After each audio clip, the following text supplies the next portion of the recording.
Si pueden sentarse, por favor.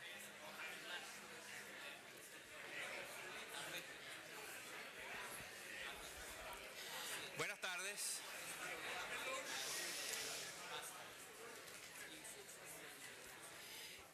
Es un gran placer para todos nosotros aquí sentados estar con ustedes esta tarde. En nombre de todos les damos las gracias a la CAF, al Diálogo Interamericano y a la OEA por haber organizado este evento y por habernos invitado. Me llamo Moisés Naim, trabajo en el Carnegie Endowment. Esta es la última sesión de esta interesantísima conferencia y también es la más paradójica, la más rara. Es rara porque venimos a hablar de las protestas callejeras y cuando uno habla de eso en estos tiempos está pensando en Brasil, está pensando en Chile, también está pensando en Turquía y en algunas partes de China. ¿Y qué tienen esos países en común? ¿Qué tienen China, Turquía, Brasil y Chile? ¿En qué se parecen? Bueno, que han tenido muchísimo éxito. Son países exitosos. Han tenido un crecimiento económico, han tenido un aumento importante de la clase media, han sacado mucha gente de la pobreza, han tenido mucho éxito. Entonces, ¿por qué la gente, en vez de salir a la calle a celebrar, sale a la calle a protestar? Esa es la pregunta que nos van a ayudar a contestar este extraordinario grupo de personas que ha podido reunir la CAF. Kemal Kirshi es de Turquía, trabaja en Brookings. Las biografías de ellos, ustedes las tienen, son personas absolutamente destacadas. Guillermo Fernández de Soto, colombiano, ministro de Relaciones Exteriores, embajador y amigo. Ramón Pérez Maura es el director del diario ABC, no hace falta presentación, uno de los periódicos más influyentes de habla hispana. Bienvenido, gracias Ramón. Wu Guoping es profesor de estudios latinoamericanos en la Academia China de Ciencias Sociales, sigue muy de cerca todo lo que tiene que ver con América Latina. Cuando le sugerí que él debía hablar en inglés en esta sesión, me explicó que no, que lo que habla es español. ¿Qué era eso? Joao Augusto de Castro Neves, también muy conocido, es un analista en el Eurasia Group para América Latina, también ha estado aquí en Washington y es un experto en todos los temas políticos de Brasil. Nancy Birchall no necesita presentación, es la fundadora, la visionaria fundadora del Center for Global Development y una de las economistas más respetadas del mundo en temas sobre desarrollo. La conversación la vamos a tener en español y en inglés. Ojalá que no al mismo tiempo, pero yo voy a tratar de hablar la mayor parte del tiempo en español y en algunos momentos, algunos de ellos obviamente van a hablar en inglés. Déjeme comenzar. Entonces lo que vamos a hacer es la práctica normal, vamos a tener una conversación muy interactiva entre nosotros. Esto es más una conversación que un panel donde cada uno de ellos va a hablar por 5 minutos, sino que vamos a tener una cosa muy dinámica. Y luego, por supuesto, vamos a invitarlos a ustedes a que nos den sus preguntas. Y empezamos con Nancy. La visión más generalizada con respecto a las protestas y la explicación de la paradoja de por qué países con tanto éxito tienen tanta efervescencia social es que las clases medias que han crecido aumentan en sus apetitos, expectativas y necesidades a una velocidad mayor que la que tiene el Estado de satisfacer esas necesidades. Esa es una vieja idea que propuso Samuel Huntington en un libro en 1968 que se llamaba Political Order in Changing Societies. Bueno, yo he empezado a llamar eso la brecha de Huntington, la diferencia casi imposible de satisfacer entre la velocidad con la que crecen las necesidades de todo tipo de servicios públicos y de trabajo, de empleo, de todo, de la clase media, y los gobiernos que no pueden satisfacerlo. Cuando eso ocurre, la clase media sale a la calle a tirar piedras. Nancy Birchall cree que eso que acabo de decir yo no es cierto. ¿Por qué? Gracias, Moisés. The issue is, I think it's true that there's a revolution of rising yo creo que expectations and that es matters una in all these revolución de settings. expectativas que But están cada it's vez not mayores, necessarily pero no what we would necesariamente call the lo que middle class. llamaríamos nosotros la clase We have media. done studies Hemos hecho primarily in Latin estudios, America that principalmente suggest en Latinoamérica, que economists have. sugiere, o los economistas If you think of han the middle hecho class estudios, porque si as uno piensa people that are en la clase media reasonably como secure personas in a que están material sense, relativamente they estables, are not going seguras, to be driven back en un into sentido poverty material, because, no van a you know, volver dad a ser breaks his pobres leg, porque al papá se or le, there's, no sé, se le quiebra la pierna, por ejemplo, food prices go up o 10 hay or 20%. aumento los precios de That's los the middle class, alimentos. secure Esa people. es la clase In media, a personas country like Brazil, con esa seguridad there are social. En more países people como who Brasil have escaped hay más poverty, personas que han but are salido, not se han yet in the salido middle de la class. pobreza, pero todavía Then no there son are parte people de la who clase have media. Y por joined the otro middle lado, class hay in the gente que last 20 sí years. ha pasado a ser There's a parte de la big clase group of media people, 40% en los of the últimos 20 population in años, pero Brazil, en gran parte de la población, that is 40% de la between población en $4 Brasil, and que está $10. ganando Now, entre this is a 40 little y 10 bit dólares. Esa es la misplaced diferencia. concreteness maybe, Esto but tal if vez you look at las it in cifras no terms sean of las who's más below perfectas, $4, pero si who's están $4 and $10, viendo quién who is corresponde a los $10, $4 that's y what you quién need to be corresponde a los middle 10%, eso es lo que sea de clase media. Lo que se vio por la televisión y las encuestas, y podemos pedir al colega de Brasil que explique, esa era la clase media, había muchos estudiantes, había muchas personas que viven esa vida urbana. Ok, middle class in Brazil, si es de la clase bus media en fare Brasil, may el not precio be del much bus a problem for you. tal vez no sea You un don't- gran problema para most people usted. in the middle La class mayor in parte de la Brazil, gente by my de la clase definition, by our media de definition, Brasil, don't para la take the bus. definición mía, no All toma I'm el saying bus. is, if we think of the middle class Porque as si the uno piensa en la bulwark of clase media democracy, como and I siendo prefer to el think of it that baluarte way, de la clase media, yo and prefiero as those who pensar want que a es level playing así, field, they want como a aquellos fair que system. quieren un sistema They want a justo para business-friendly todos, environment. quieren un entorno empresarial It's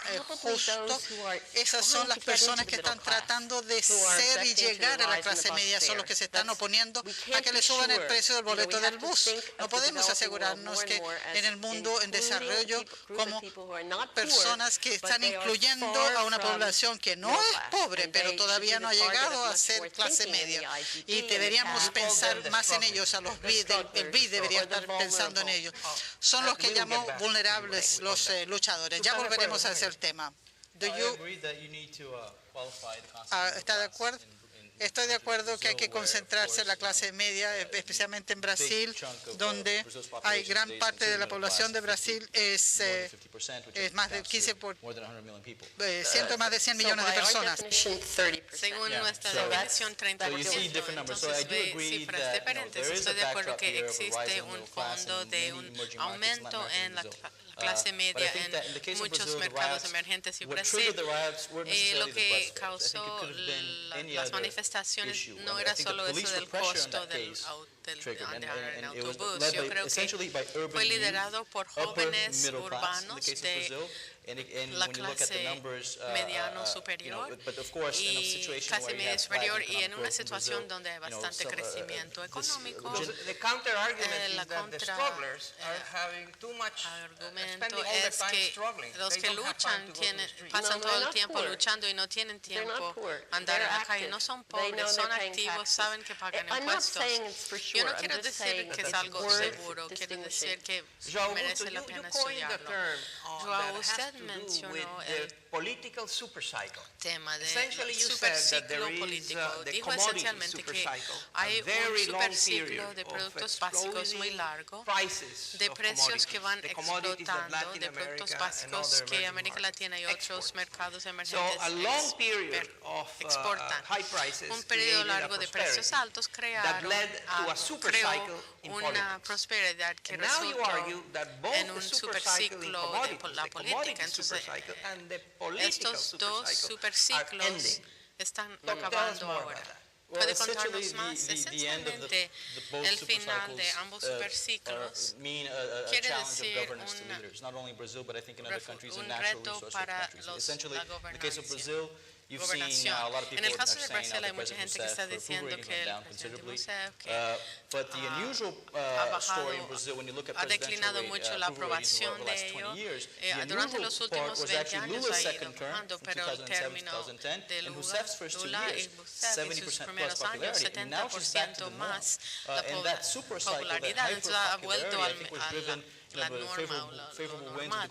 Entonces, ganancias favorables con la economía global y carisma de Lula, cambiando Rousseff. El desafío es con el surgimiento de la clase media, los que están luchando, no solo eso de crear trabajos o crédito, pero servicios públicos mejores con menos, porque ya se acabó el superciclo de productos básicos. Es el reto para estos gobiernos. Cada año hay 180.000 protestas callejeras de diferentes tipos.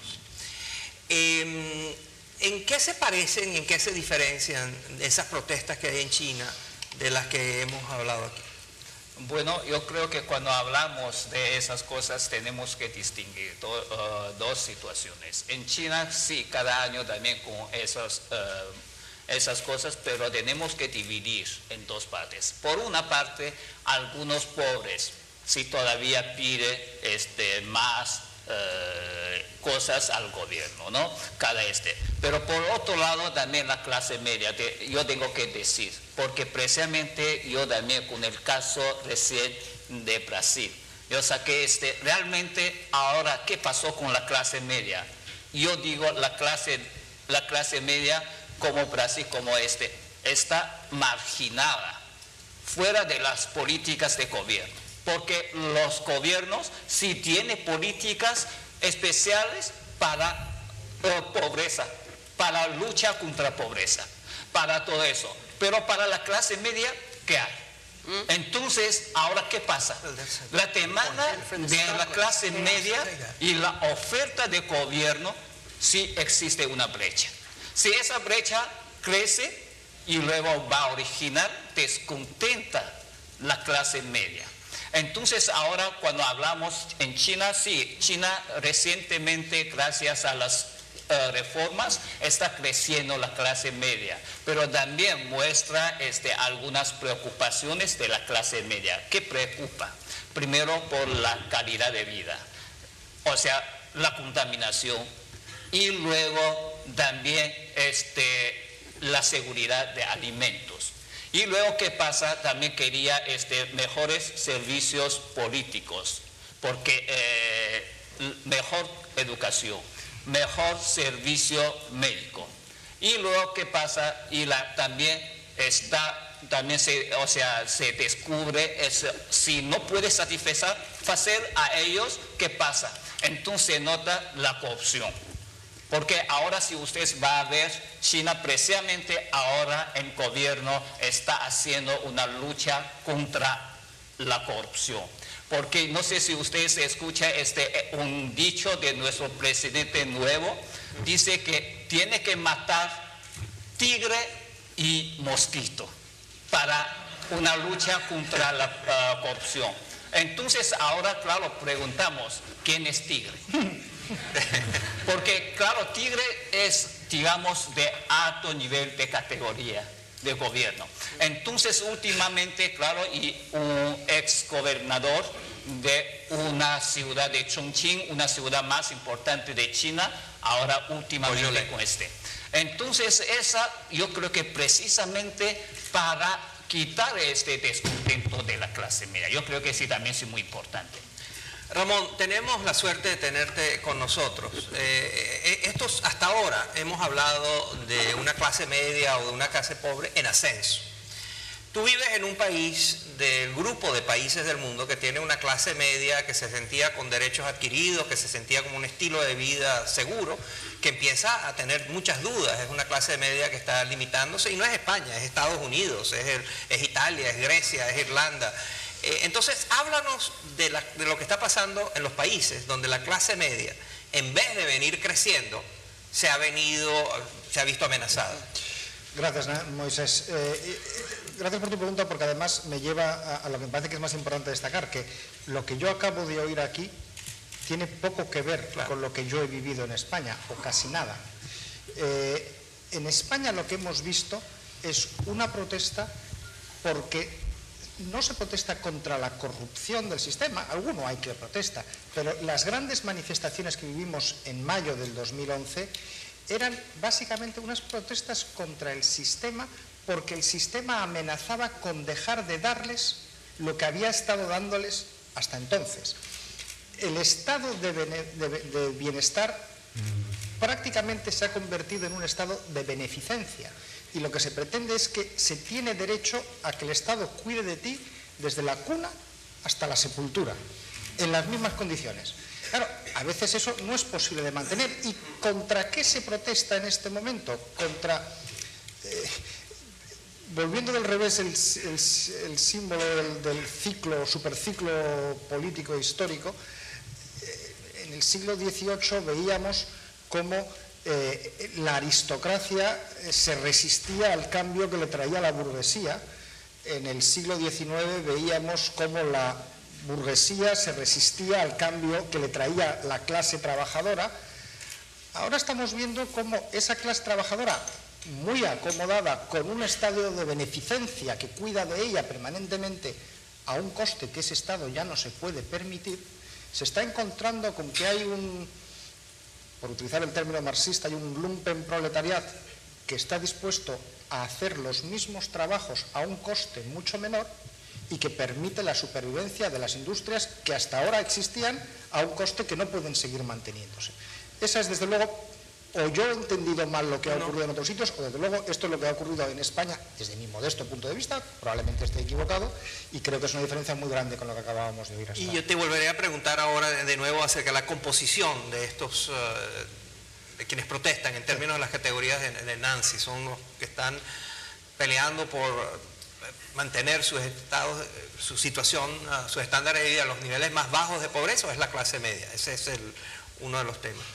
Guillermo, Colombia, otro país exitoso. El mundo está muy contento con Colombia. Los colombianos parecen no estar tan contentos con Colombia.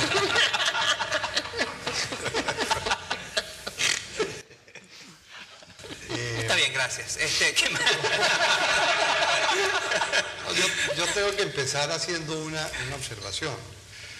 Y es que cuando me pidieron que participara en este foro, yo trabajo para Enrique, entonces tengo que ser muy cuidadoso con lo que digo. La culpa es Enrique. Pensé que tenía que volver a refrescar los conceptos de Huntington, pero muy rápidamente hablé con un hijo mío y me dijo: no, papá, se acaba de salir un libro de Moisés Naín que lo dice todo. Yo dije: pero consíguemelo. Entonces yo dije: consíguemelo, mándamelo. Y claro, me lo mandó por Amazon, me lo consiguió en Nueva York, me llegó a Madrid, me costó como $80. Para sorpresa mía, llego yo aquí ayer y lo estaban regalando.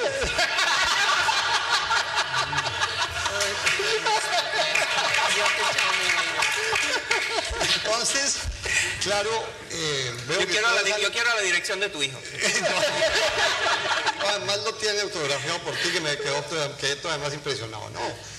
Yo creo que en el caso de Colombia hay un tema complejo que no es solamente de Colombia, es lo que yo he llamado en algunas presentaciones una especie de globalización sin anestesia o de mundialización sin anestesia, que afecta a muchas sociedades.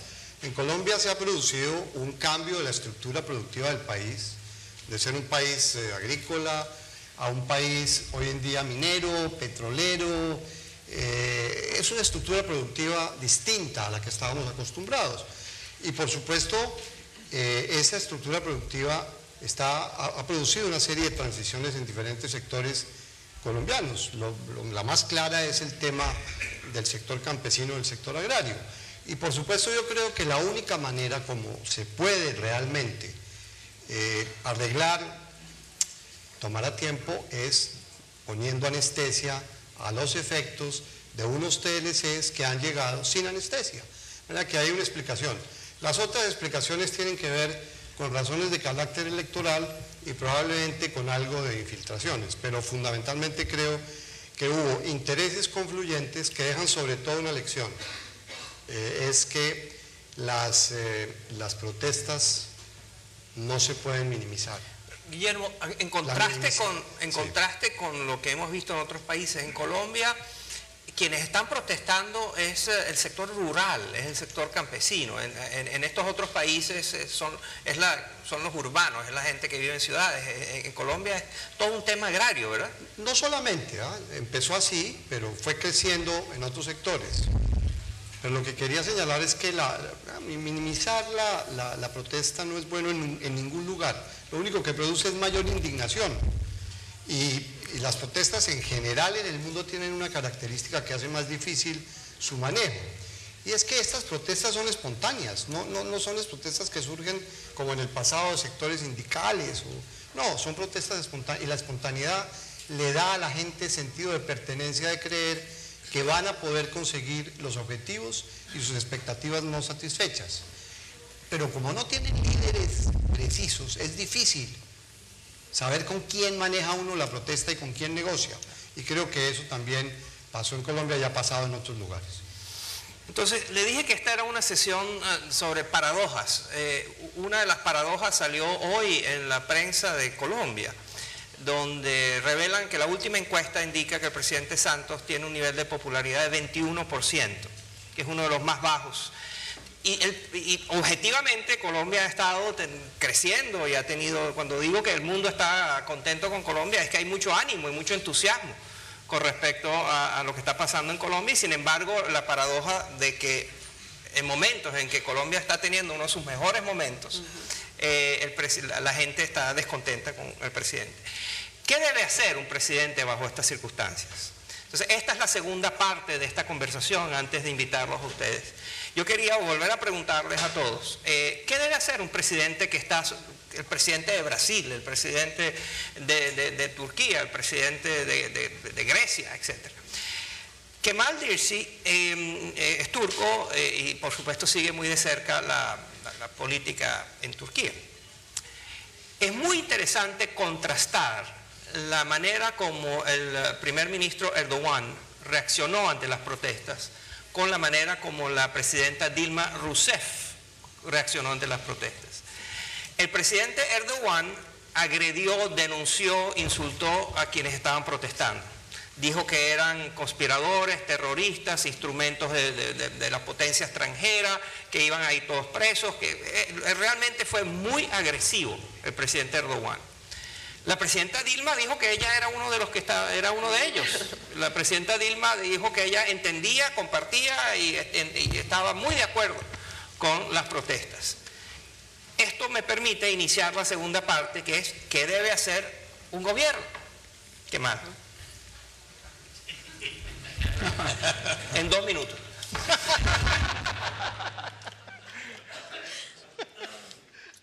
No estoy muy seguro dónde debo comenzar. Nunca he tenido un puesto político y nunca me he tenido que preocupar eso de obtener votos. Pero quizás debo comenzar indicando que, para ser justo, el presidente de Turquía ha respondido a estas protestas en una forma más suave y reconciliatoria que el primer ministro. Entonces él merece algo de crédito por eso.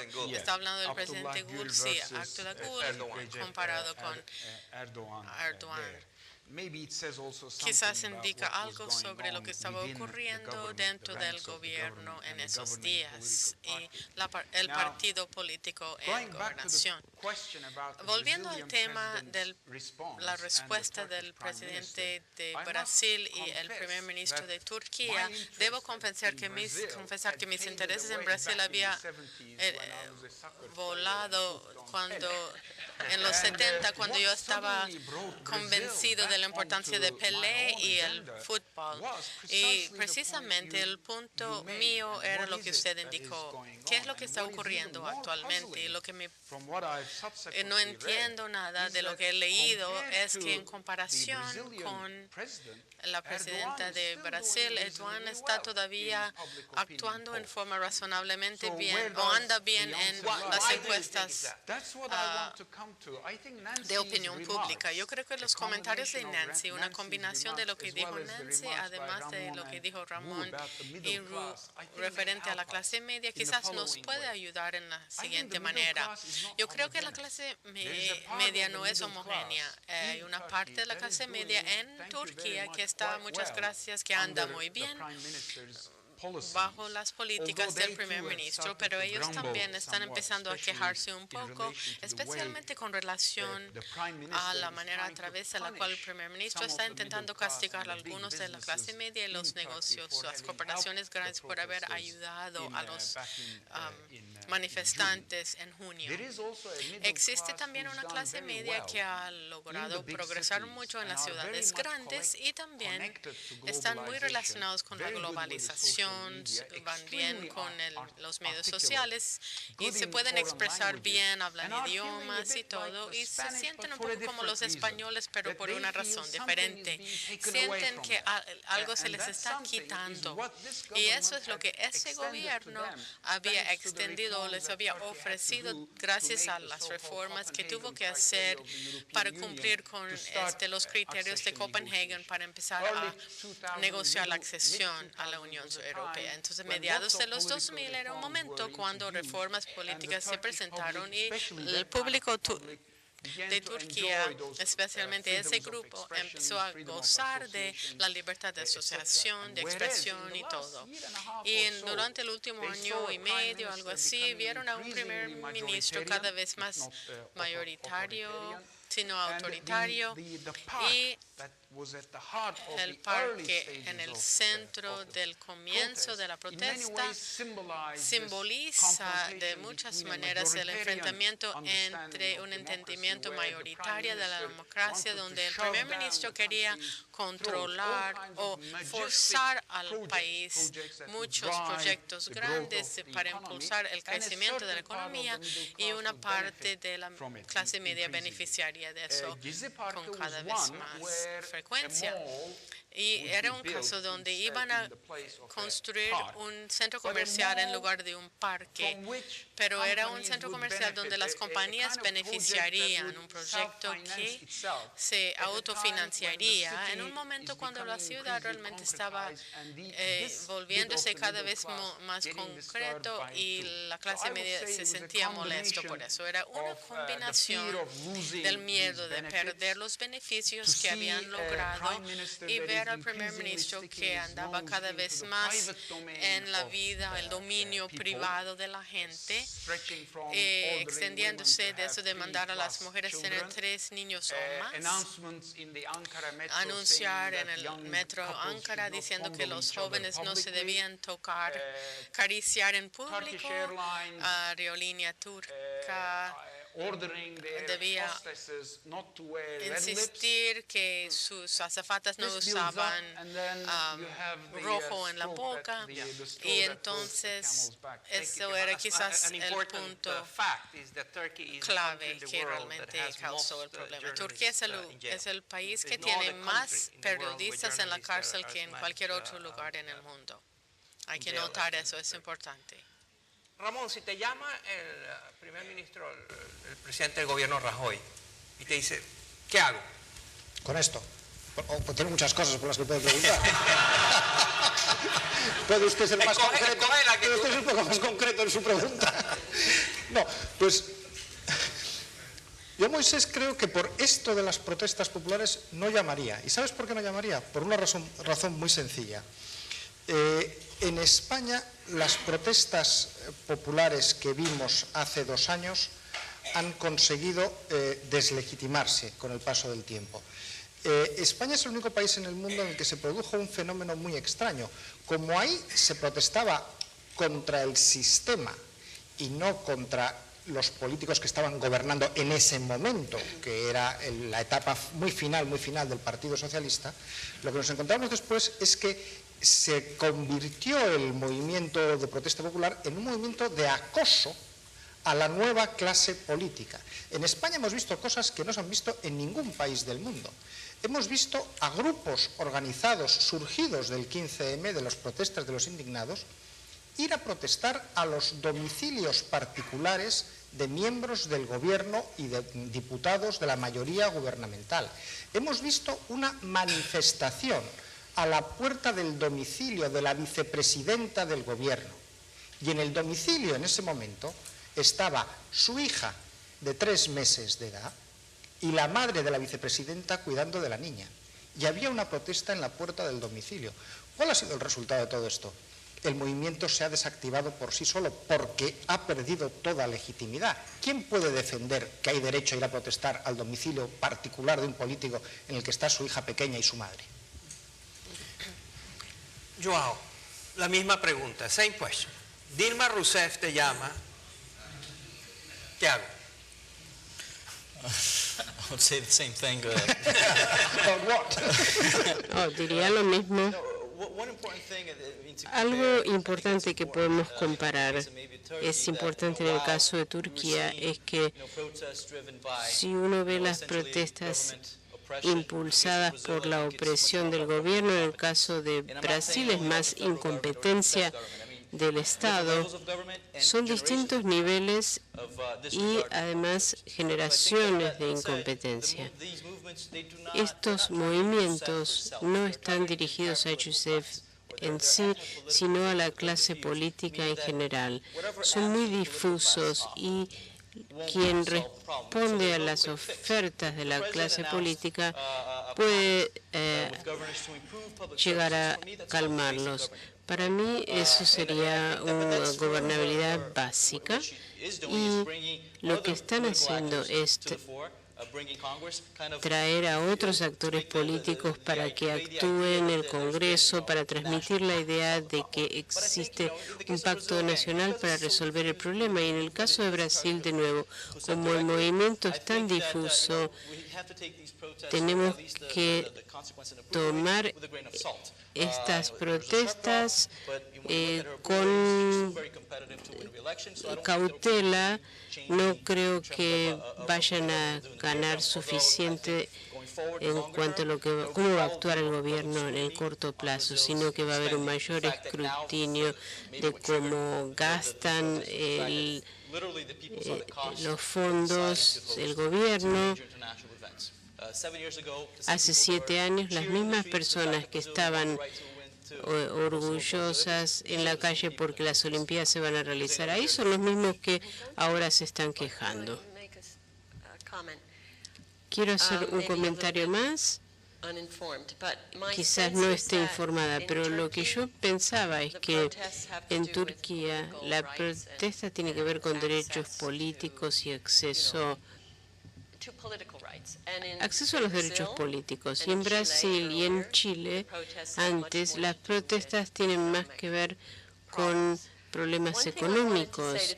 Lo que yo quería decir para ilustrar mi comentario para la clase media y los que trabajan en América Latina,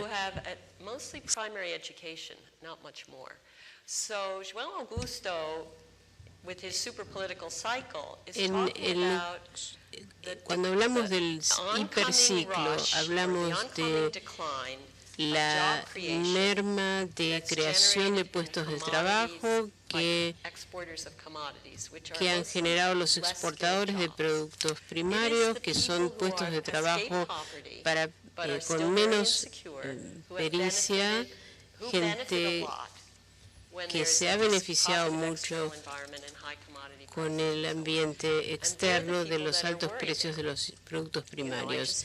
Y por eso están preocupados. Cuando nosotros pensamos en la clase media en un entorno mundial, ellos quizás están bien. En Turquía están pidiendo derechos políticos, pero no sé si es lo que más importa quizás en los estudiantes en América Latina. En el sentido de diferenciar que hablamos de las protestas como si fueran algo parecido, todas ellas, y muchas veces son radicalmente distintas, no tienen casi nada que ver. Para empezar hay que hacer una gran división, por supuesto. Las protestas que ocurren en regímenes totalitarios y las protestas que ocurren en sistemas democráticos. Son dos mundos distintos. Es muy útil, son muy saludables en Brasil. Tengamos claro que para empezar uno está deslegitimado de origen, que es la dictadura, y el otro, el gobernante, tiene una legitimidad que le han dado en las urnas, como mínimo eso hay que reconocerlo. Y luego, en Europa, siendo muy distinta, por ejemplo, la situación de Grecia y de España, en el fondo había muchas cosas en común, porque en ambos casos se protestaba contra el sistema. Los griegos, yo no sé si ustedes tuvieron una percepción distinta que yo de aquellas protestas. ¿Vieron a alguien protestar contra la gente que seguía cobrando la pensión del abuelo que se había muerto hace 30 años? Yo no. ¿Vieron a alguien protestar contra las subvenciones que se recibían a las que no se tenían derecho? Yo no. Ejemplos como este les puedo poner 14. Lo que no querían era perder unos beneficios perfectamente ilegítimos que habían recibido. Hugo Ping, una de las implicaciones de lo que dice Ramón tiene que ver con las reacciones a la desigualdad. La desigualdad siempre fue tolerada en estos países, pero cuando las cosas empiezan a no ir tan bien, la tolerancia hacia la desigualdad aumenta. Pon esto que acabo de decir en el contexto de China. ¿Qué resonancia tiene esto para ti en China? Bueno, entonces realmente para mí sí existe la desigualdad, porque ahora esa desigualdad creciente, porque últimamente yo también dicté muchas conferencias en diferentes casos, porque primero la desigualdad entre diferentes zonas. Hoy cuando hablamos de China, realmente ese China es muy diferente, porque normalmente se divide en 3 zonas. Entonces para la zona de este, más desarrollada, pero para la zona de oeste, más atrasada. Entonces no podemos utilizar el mismo dato cuando vamos a hablar de esto. Entonces ese sí existe la desigualdad regional. Y luego también existe la desigualdad entre campo y ciudades. Entonces ahora para China cuando hablamos la población urbana, sí se refiere a los que viven en las ciudades, pero normalmente también tenemos que cuidar mucho los inmigrantes rurales, cómo va a integrar en la ciudad, o sea, mejor dicho, integración. Entonces, y para China tenemos identidad. Si uno viene de campo sin identidad, todavía no puede integrar en las ciudades. ¿Por qué? Porque sus hijos no pueden estudiar en las escuelas públicas. Entonces ahí también sí existe la desigualdad. Y luego dentro de la ciudad también existe la desigualdad. ¿Por qué? Porque los pobres no pueden escoger las escuelas de mejor calidad porque tienen que pagar. Y los ricos sí pueden escoger porque tienen dinero. Entonces cada uno tiene diferentes opiniones sobre esa desigualdad. Ahora para el gobierno, una cosa muy difícil para resolver esa desigualdad. Primero, para los pobres, ellos todavía no piden la calidad de vida. ¿Ellos qué piden? Piden los alimentos básicos, todo el nivel de vida básicos. Pero para la clase media, ya no quiere esas cosas básicas. ¿Qué quiere? Quiere mejor calidad de vida, mejor alimentos, de calidad. Yo puedo tomar un caso, porque antes de salir, por ejemplo, antes de viajar el mes pasado a Chile, yo llamé por teléfono para preguntar a una colega mía porque apenas tiene un nieto. Entonces yo pregunté qué podría traer desde Chile para su nieto como un regalo. Me dijo que nada, porque mira, y su nieto que toma leche en polvo importado desde Holanda. Ya no compra de Australia. ¿Por qué? Porque también tiene problemas de calidad. Ahora compra desde Holanda. Ese es porque su hijo trabaja en un banco estatal de China. Entonces es una clase media. Pero para un pobre no puede ser, en ningún caso, comprar leche en polvo desde Holanda para su hijo. Gracias. Por eso existe la desigualdad. Muy interesante. Guillermo, ¿querías decir algo? Sí, tal vez un matiz sobre lo que aquí se ha dicho. pienso que nadie está blindado de las protestas. Ni sociedades democráticas, ni sociedades autocráticas, ni dictaduras. No importa la clase de protesta, efectivamente hay diferentes manifestaciones, todas manifestaciones de un malestar que tiene que ver fundamentalmente sí con elementos comunes. Uno, que hay una hiperpoblación que pues, no es capaz de recibir los beneficios del Estado a las velocidades que el Estado puede entregarlas. Ese es un hecho que ocurre en todo lugar. Lo segundo es, la gente está protestando contra la corrupción, la gente está protestando contra el liderazgo político, hay una preocupación enorme en búsqueda de mejor calidad de vida, y hay una cosa bastante interesante, es quienes están saliendo a protestar son jóvenes. Yo creo que hay que hacerse una reflexión muy seria de qué es lo que esa clase joven, con el internet en la mano, con todas las facilidades del avance tecnológico está pensando. No es que el internet o el uso de la tecnología sea el origen de las protestas, no, pero sí hace que la velocidad de la protesta crezca. Y por lo tanto, creo que aquí nadie está blindado y que sí hay unas tareas que en las democracias especialmente hay que hacer. Y es cumplir las promesas, pero no podemos quedarnos simplemente en promesas que lo único que van a hacer es que la gente vuelva a salir a la calle. En América Latina, con eso termino, es claro, aquí se dijo esta mañana por todos los expositores de una manera muy clara. Hemos hecho una tarea importante, hicimos el ajuste fiscal, hicimos las reformas macroeconómicas, hoy tenemos mejores reformas, pero sigue siendo la región más inequitativa del mundo. Eso tiene que llamarle la atención a la clase dirigente. Y por supuesto, si no somos capaces de hacer esas reformas estructurales de las que se habló esta mañana, pues la gente va a seguir protestando. Y creo que eso va a comprometer la estabilidad de la institucionalidad democrática que hemos logrado construir en los últimos años. Gracias. I want to protest a little bit. The tenor.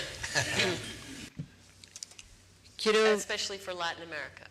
protestar sobre el tenor del comentario de América Latina. Si la clase media se siente frustrada porque no está recibiendo suficiente del gobierno, yo lo diría en forma más positiva. La gente está empezando a comprender que pagan impuestos y que no están recibiendo algo de vuelta. ¿Qué personas no pagan impuestos?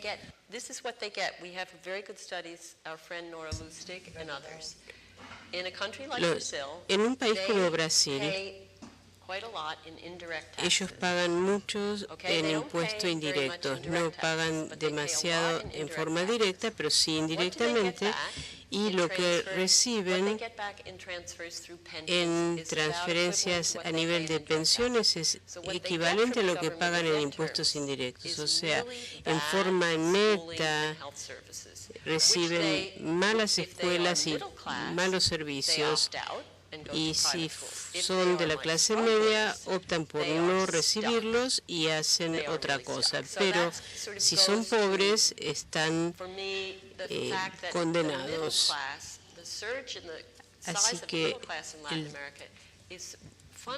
la búsqueda de la clase media es algo muy positivo para la clase media en América Latina, para una mayor sostenibilidad y políticas macroeconómicas. Va a haber altos y bajos, pero debemos concentrarnos en la problemática de las personas que no son pobres y que el Banco Mundial no les está prestando atención. Queremos que la CAF y el BID trabaje con este nuevo grupo para los cuales el contrato social no está funcionando. Muy buen comentario.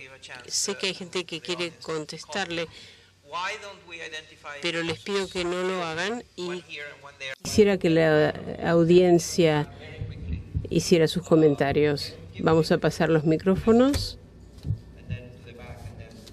a Ernesto y creo que el tema de tributario es muy relevante.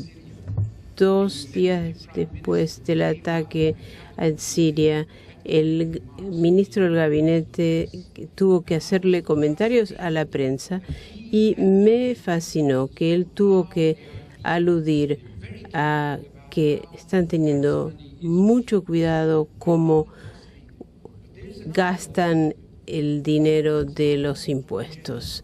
Ahora, los gobiernos no son homogéneos y durante las crisis vemos en Turquía cómo que existen voces dentro del gabinete en oposición y el ministro del gabinete como y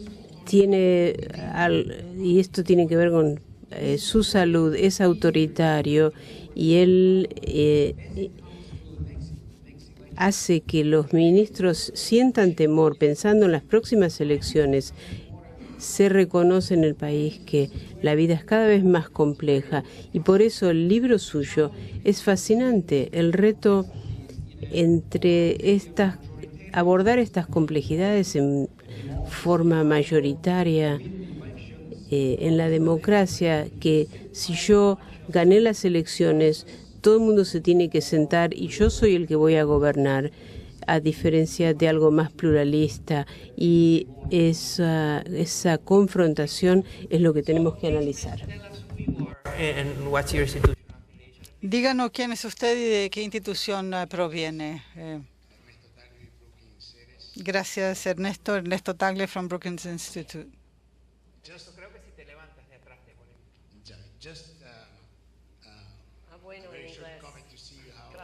Un comentario. Quería saber cómo reacciona el panel. Entendí que el denominador común de estas protestas tiene que ver con la tecnología. La tecnología hizo que fuera posible y barato reunir personas sin tener necesariamente un liderazgo y protestar por los motivos distintos que protestan.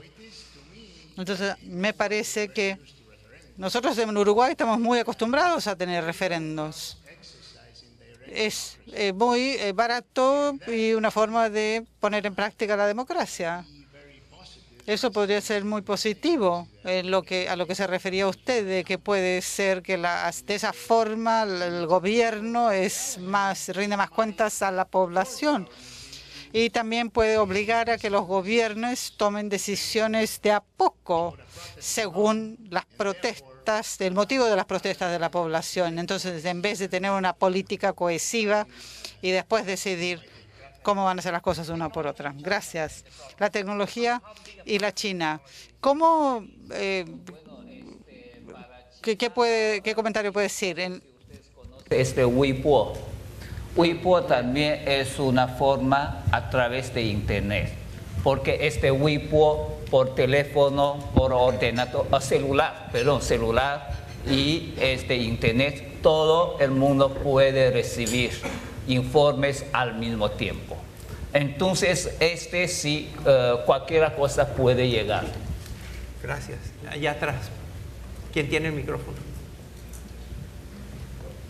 Les ruego que sean breves, por favor, para tomar la mayor cantidad de preguntas. Hi, my name is Carlos Oliver. I'm with the International Arbitration Practice at Navig. Soy Carlos Oliver. Mi pregunta tiene que ver con la tesis de su libro y temas que hemos estado tocando en esa conferencia. Hablan de que el poder y la información, y vemos el tema de los cambios en China, al final de los superciclos. Veo esos 3 puntos y me pregunto si ven una época futura de mucha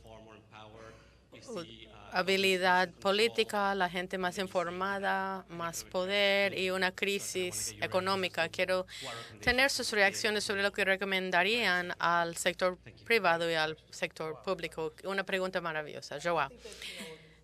Creo que al responder a lo que dijo Nancy, en el caso de Brasil no estamos viviendo un momento de estabilidad política, sino competencia. Yo creo que es favorable porque una consecuencia en lo político del superciclo de productos básicos es la complacencia en lo de las reformas. Y es el caso de Brasil. Cuando hay bastantes recursos, ingresos entrando, no es necesario, o sea, los costos fiscales y políticos para crear reformas estructurales es cerca de cero. La época de abundancia en los mercados en Brasilia ha finalizado, pero los encargados en Brasilia todavía no han captado eso, no han comprendido. Y más competencia política y no estabilidad tiende a largo plazo, rebajar la calidad del establecimiento de la política. Quisiera hacer una pregunta no justa, pero interesante, rápido, ¿sí o no? ¿Ve que el futuro trae más volatilidad y inestabilidad en el futuro en lo político? ¿O piensa que va a haber más o menos volatilidad político en el mundo? Sí, sí, sí. 2 sí. ¿Y quién más? Sí. Pero algo favorable. No tiene derecho a hablar más. No lo sé. 2 que sí. Usted dice que sí. Que sí. Se está portando como Erdogan, blanco y negro. ¿Sí o no? Sí. La mayoría dice está bien.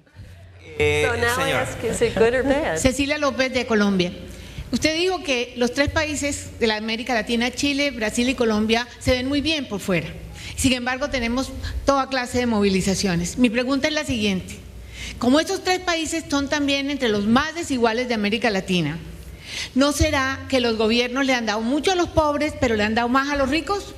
Nancy. I forgot to put on for this, repeat for me about the mothers. The possibility that inequality is driving la posibilidad de que la desigualdad está impulsando a las protestas porque los gobiernos han sido más generosos con los pobres que con los ricos que los pobres. Lo que sabemos es en Latinoamérica la economía está declinando y sabemos que en Brasil sí declina la inequidad. La aritmética es interesante. Tenemos los pobres y los que están tratando de avanzar más rápido que los ricos, porque hay que tener tasas desiguales de crecimiento. Y eso es lo que está pasando en Brasil y en otros países. No creo que haya habido inequidad desde hace mucho tiempo, porque ahora yo creo que Huntington tenía razón, que hay una revolución del aumento de las expectativas y por eso se ven esas diferencias. Soy Ana María Camacho, estudiante de la Universidad de Georgetown. Mi pregunta es, algunos creen que para tener cambios estructurales, los que manifiestan se quejan de la estructura del país. En el caso de España también están cuestionando las políticas fiscales. ¿Cómo deben responder los líderes cuando la protesta no es un tema específico que tiene una respuesta a corto plazo, sino que es un tema estructural al que no se puede responder de inmediato? El problema es que no era tanto sobre la situación fiscal o cualquier otra, era sobre una amalgama infinita de asuntos sobre los que nunca eran capaces de concretar nada sustancial. Y cuando hicieron un decálogo después de días y días negociando, yo recuerdo una discusión en un programa de televisión con uno de los líderes. Yo lo primero que pregunté es que quién le había nombrado líder y dijo que el pueblo. Ante eso, claro, yo ya no pude discutir nada más. El pueblo, ¿no? A mí no me había nombrado el pueblo, con lo cual, ¿quién era yo para decirle nada? Entonces, cuando le pregunté cómo iban a llegar a un consenso sobre los puntos, me explicó que en la asamblea se lanzaban todas las ideas y que solamente se incluían aquellas que se acordaban como reivindicación por unanimidad. Y dije, pero si hay 10.000 personas, sí, pues por unanimidad. Y pretendía convencerme de que los puntos que habían puesto en el papel para reivindicar, fiscales y de todo tipo, se habían acordado por unanimidad. Bueno, la unanimidad de 10.000 personas levantando la mano es una unanimidad un poco difícil de medir, me parece a mí. Simplemente no había un punto común. Tú dices que era lo fiscal. Yo no sé si era lo fiscal, sinceramente no lo sé. Dos últimas preguntas, allá y acá.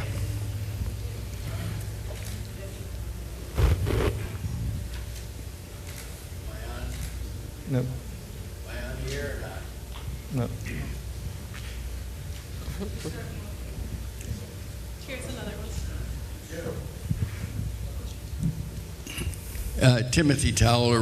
Timothy Tower, diplomático jubilado ya. Me quedé fascinado con el nuevo amigo, el señor Kemal. A mí me gusta ver a la gente porque es como, no sé, un show de talentos que uno le ve el rostro y los puede identificar. El énfasis que le puso a la madurez de la democracia. Estamos hablando de madurez en la democracia y ahora lo estamos hablando ahora al respecto del resto del mundo. Quiero una reacción de ustedes.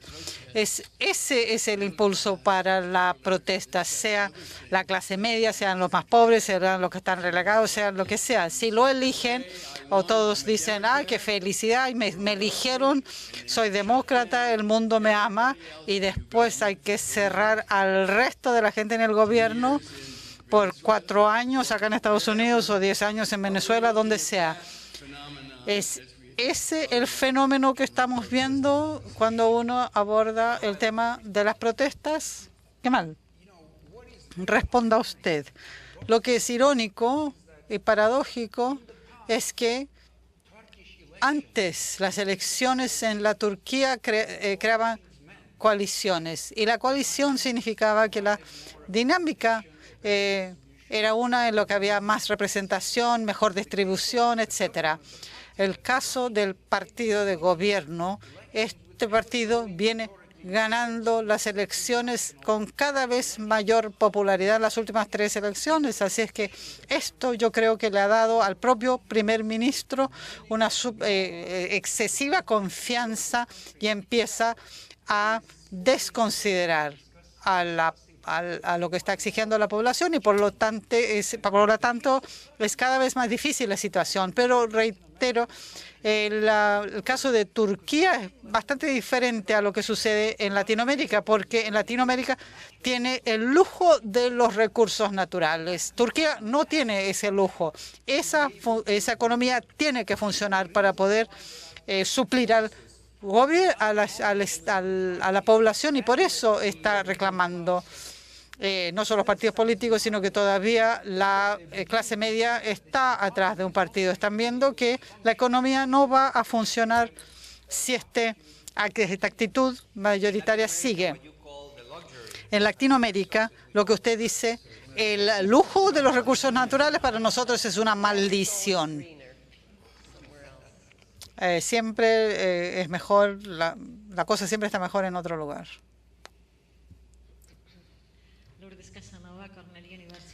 Lourdes Casanova, Universidad Cornell.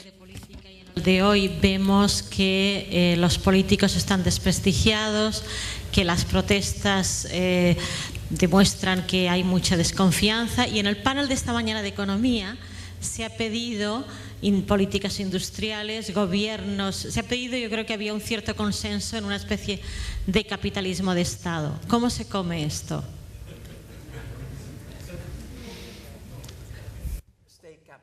Capitalismo estatal. Aparentemente hoy en la mañana entendió que estaban llamando capitalismo estatal. ¿En cuál país? Bueno, definitivamente había consenso para la necesidad of industrial policies. So industrial policies are back. Right. Entonces, ¿cómo se come esto con gobiernos the débiles? consensus was in this panel, not among economists, right? En el panel de esta mañana Sí, me ha parecido interpretar. que hay un role for industrial policy.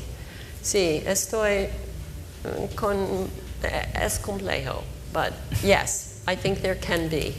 Pero sí, yo creo que puede existir eso. Es un punto muy importante que muchos economistas excelentes han mencionado durante los últimos 10 años en particular, que existen fracasos en la coordinación del mercado, no funciona a tiempo, y quizás si quiere, en particular en América Latina, buscar innovaciones, hay que hacer un poco más de lo que los chilenos intentaron hacer con Corfo, Así que el problema es cómo contenerlo y no dejarlo salir fuera de control. Yo creo que Bandidas es un buen ejemplo de cuando cosas favorables ocurrieron, pero salió del control, fuera de control se puso con la crisis financiera. Hay muchos que reconozco aquí que tienen más conocimiento en los detalles y puntos de vista mejor expresados sobre este tema importante.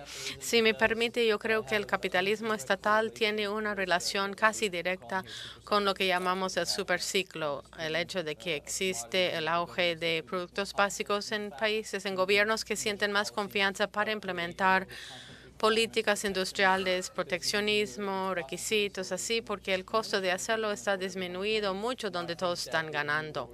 Y creo que lo que estamos viendo ahora en el caso de Brasil en algunos sectores es que se está declinando. No es un cambio total, pero en el sector energético del petróleo descubrieron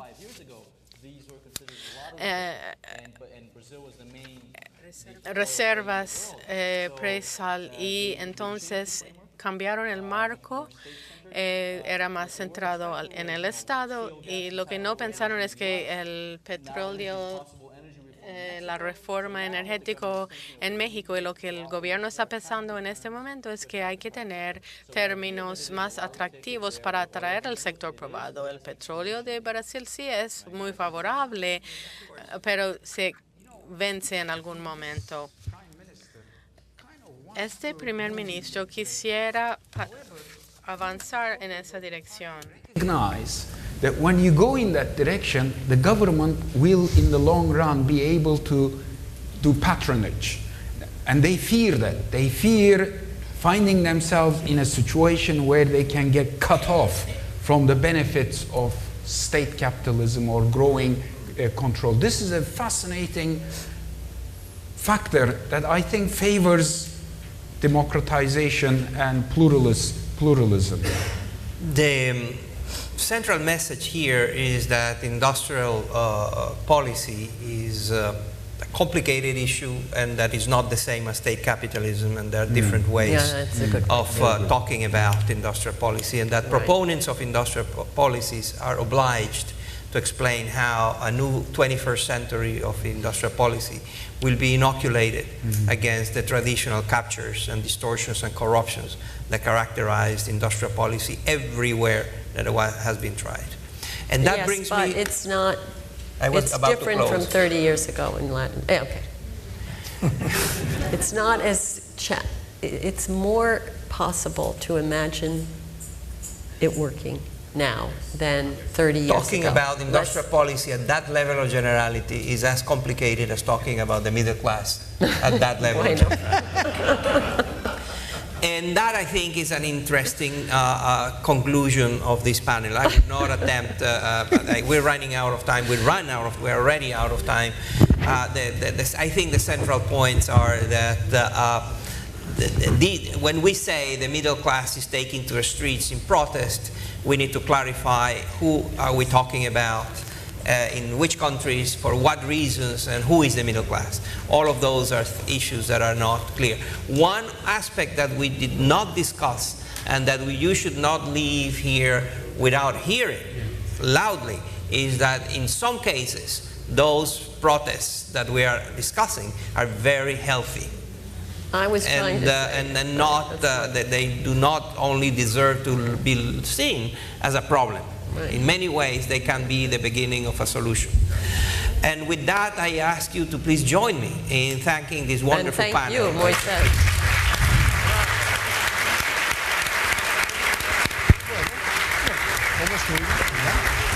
A mamar la parla, que se dice mi pueblo.